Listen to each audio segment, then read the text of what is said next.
है और सजीव और निर्जीव में अंतर कैसे कर सकते हैं। एक छोटी सी कहानी इसके लिए सुनाते हैं आप लोगों को कि दो दोस्त थे जो चले जा रहे थे। अचानक रास्ते में उनको एक भालू मिल जाता है और वो भालू से डरते हैं। तो एक दोस्त तो पेड़ पर चढ़ जाता है और एक दोस्त पेड़ पर चढ़ नहीं पाता है। तो क्योंकि पेड़ पर नहीं चढ़ पाया, वो क्या करे, तो वहीं जमीन पर सांस रोक कर लेट जाता है।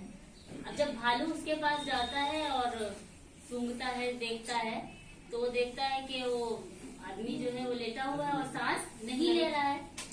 तो वो भालू उसको छोड़ करके चला जाता है। तो वो भालू छोड़कर क्यों चला जाता है?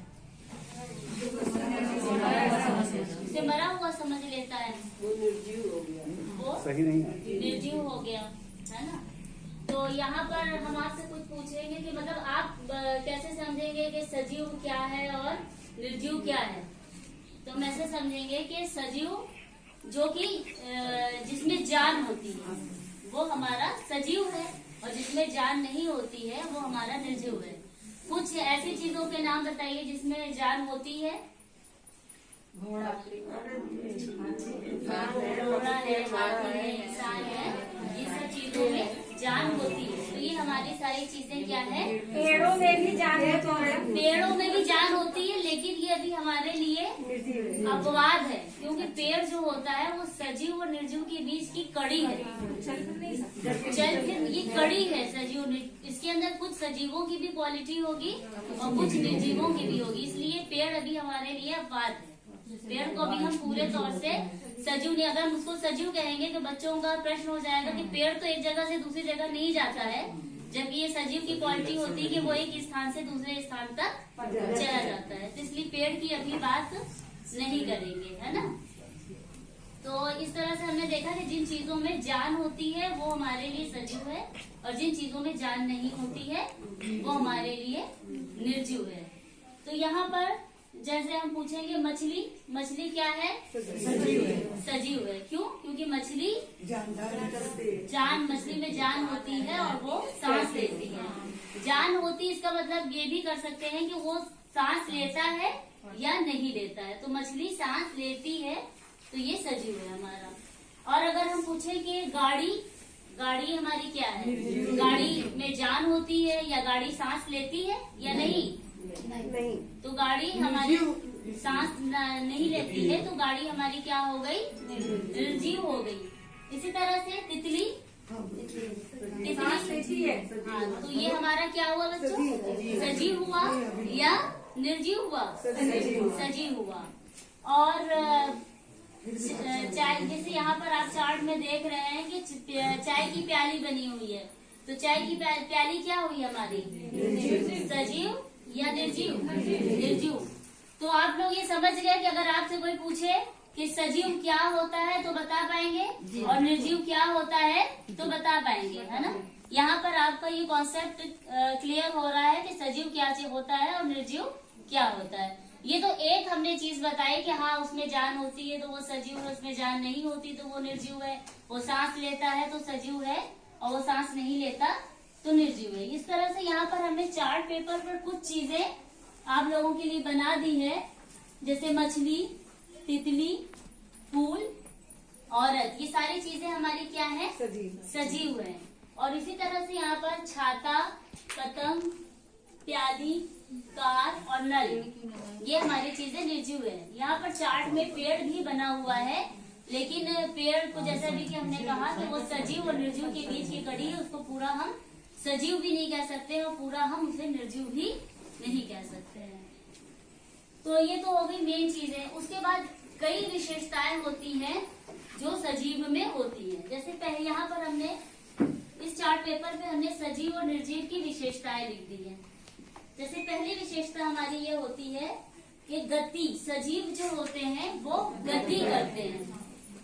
तो गति का मतलब कि सजीव चीजें जो भी हो जाएंगी वो एक स्थान से दूसरे स्थान पर चली जाएंगी, चाहे वो तितली हो, चाहे वो मछली हो, है ना, चाहे वो औरत हो, इंसान, मर्द, कुछ भी, तो वो एक जगह से दूसरी जगह तक चले जाएंगे, गति करेंगे।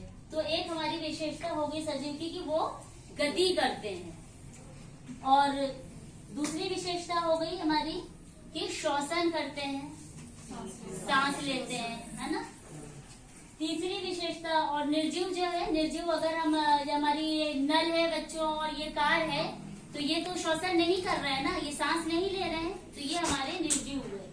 तो अभी हमने आपको सजीव की 2 विशेषताएं बताई जिससे हम ये पहचानेंगे कि ये सजीव है।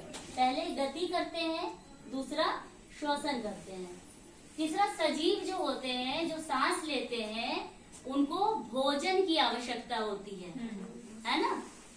तो इंसान है, हम लोग हैं या मछली है, तितली है, वो सब भोजन करते हैं और निर्जीव को भोजन की आवश्यकता नहीं होती है। तो सजीव को पहचानने के लिए एक गुण ये भी, एक विशेषता ये भी है कि वो भोजन करते हैं। चौथी विशेषता हमारी है कि सजीव का आकार बदलता है या बढ़ता है। सजीव जैसे छोटा बच्चा है वो धीरे धीरे बढ़ता जाता है और पूरा मनुष्य बन जाता है ना, तो उसका आकार बढ़ता रहता है। निर्जीव चीजें जो होती हैं वो हमारी कुर्सी है तो वो बढ़ेगी नहीं, रखे रखे जैसी है वैसी ही रहेगी। मतलब निर्जीव का जो आकार है वो बदलेगा नहीं और बढ़ेगा नहीं, और सजीव का आकार बदलता है और बढ़ता है। पांचवी विशेषता हमारी ये है कि सजीव अपने समान बच्चे पैदा करते हैं। मनुष्य है तो मनुष्य अपनी ही तरह बच्चे भी पैदा करता है, लेकिन निर्जीव में ये गुण नहीं होता है। कुर्सी है, कुर्सी कुर्सी ही रहेगी, है ना। तो ये एक क्वालिटी ये हो गई कि जिससे हम ये पहचानेंगे कि ये सजीव है और ये निर्जीव है। पांचवा आता है सजीव कोशिका का बना होता है। ये भी तो मतलब जो सजीव होते हैं, जैसे हमारी बॉडी है तो वो पूरी बॉडी कोशिका की बनी हुई है ना। और निर्जीव जो होते हैं उनका शरीर कोशिका का बना नहीं होता। जैसे हमारा कुर्सी मेज है, ये पदार्थ का बना हुआ है, ये कोशिका का बना हुआ नहीं है, क्योंकि ये निर्जीव है। और हमारी बॉडी सजीव है तो ये हमारी बॉडी कोशिका, चाहे हमारी बॉडी हो, चाहे उसका मछली का शरीर हो, चाहे तितली हो, चाहे पशु पक्षी हो, जो भी हो, उनका जो शरीर होता है वो कोशिका का बना होता है। बहुत सी कोशिकाएं मिल करके ऊतक बनाती हैं और ऊतक मिल करके अंग बनाते हैं, है ना। और पूरे अंग मिल करके हमारा शरीर बनाते हैं। उसके बाद आता है हमारा लास्ट क्वालिटी है हमारी कि बाहरी उद्दीपन के प्रति अनुक्रिया करते हैं, मतलब संवेदनशील होते हैं। अगर जानवर को कोई छुएगा तो फौरन वो हिल जाते हैं, मतलब उनको महसूस होता है कि कोई हमें छू रहा है, कोई हमें स्पर्श कर रहा है। या इसी तरह से मनुष्य अगर उनको कोई छुएगा तो उनको फौरन इस चीज का एहसास हो जाएगा कि हमें कोई स्पर्श कर रहा है। तो ये सजीव के ही अंदर विशेषता हो सकती है कि उसको इस चीज का महसूस हो रहा है, संवेदनशीलता उसके अंदर हो रही है, उसे महसूस हो रहा है। लेकिन निर्जीव के अंदर ये चीजें नहीं होती। अगर हम चाहे कुर्सी छू ले, मेज छू ले, खिड़की छू ले, दरवाजा छू ले, उसके ऊपर इन चीजों का कोई भी प्रभाव नहीं पड़ेगा। तो इस तरह से हमने यहाँ पर बता दिया आपको कि सजीव और निर्जीव के बीच में अंतर कैसे कर सकते हैं। और यही हमारा लर्निंग आउटकम था कि हम कैसे पहचानेंगे कि सजीव क्या है, कैसे पहचानेंगे कि निर्जीव क्या है, और कैसे उन दोनों के बीच में हम अंतर कर सकते हैं। तो अंतर करने के लिए हमारे पास यही 5 विशेषताएं हैं, 5-6 विशेषताएं हैं। गति है, श्वसन है, पोषण है और आकार का बढ़ना है ना। इस और वो कोशिका के बने होते हैं। उत्सर्जन बच गया, लेकिन उत्सर्जन को हम उतना क्लियर नहीं कर पाएंगे, इसलिए हमने इस टॉपिक को मतलब इतना भी बहुत है। अगर हम सजीव और निर्जीव नहीं, उत्सर्जन और मनुष्य मत मदद कर